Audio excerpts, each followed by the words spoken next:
Hi friends, today I'm going to be talking about the Covergirl Professional Loose Powder, and I'm actually going to be comparing it to the L'Oreal Hydra Perfect Loose Powder. So first off, let me show you this one. This one I've had for a long while. This is the L'Oreal Hydra Perfect Loose Powder, and I do not have my powder puff for it anymore. But as you can see, it's a very loose powder and nice, and I've used it a lot. So I was wanting a new powder, and of course I couldn't just get the same old powder that I'd been using, which is this one, the L'Oreal. I had to go for something new. So I went for the Covergirl Professional Loose Powder. I believe this was about $4 or $5.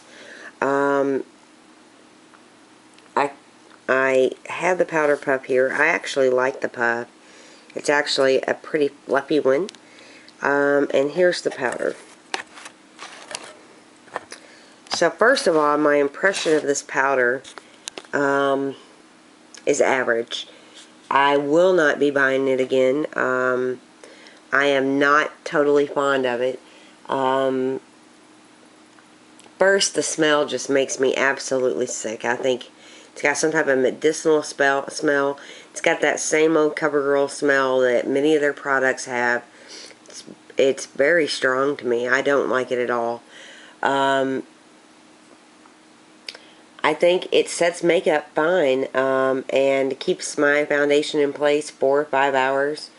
But you have to be careful because it will get cakey. And if you have dry skin, as I do, it will cling to every dry spot you have and make it look worse. If you have oily skin, this powder may work great for you, but I'm not really sure. It will probably clump up even on you. I noticed that it kind of balls up in the package, and I think that you have to be super careful. If you drop this, the plastic seems to be really cheap. It could break, make a mess. Basically, there is, to sum it up in just like one sentence, there are tons of other drugstore loose powders out there that are even cheaper than this one that will work better. I find that this one, the L'Oreal Hydra Perfect, you see how wore out it is? Seems to work much better. Let's put the powders side by side.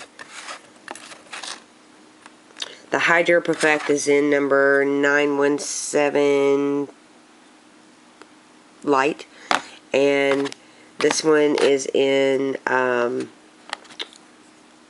me look, hold on one second, 105 Translucent, and the light is darker. The difference in the two, I think this one is more hydrating feeling and feels a little more wet than this one. I think that the L'Oreal is a little more pink toned, whereas the CoverGirl is a more yellow toned powder. So, you know, I will keep this, and I don't know what I'm going to do with it. I'll stick it probably in the back of a drawer somewhere, and who knows the next time I'll use it. But what I plan on doing is getting another one of the L'Oreal's. The smell is nothing like the CoverGirl, and I think it wears better on my skin because it is a wetter type of powder. Sorry, my mind's in a million places right now. I do think that with the CoverGirl that the got powder all over it. That the formula is thinner than the CoverGirl. I mean the L'Oreal. Let me say this all over again. I do think that the CoverGirl is thinner than the L'Oreal powder. Maybe they changed the formula. I'm not really sure, but yeah, not for me.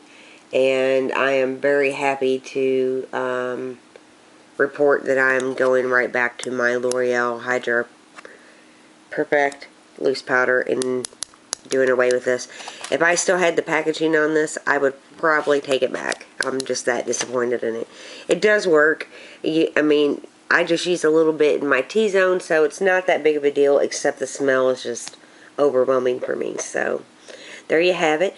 I'd like to know if you guys have tried either of these powders, what you think of them. You can email me at mrskeshajaggers@gmail.com.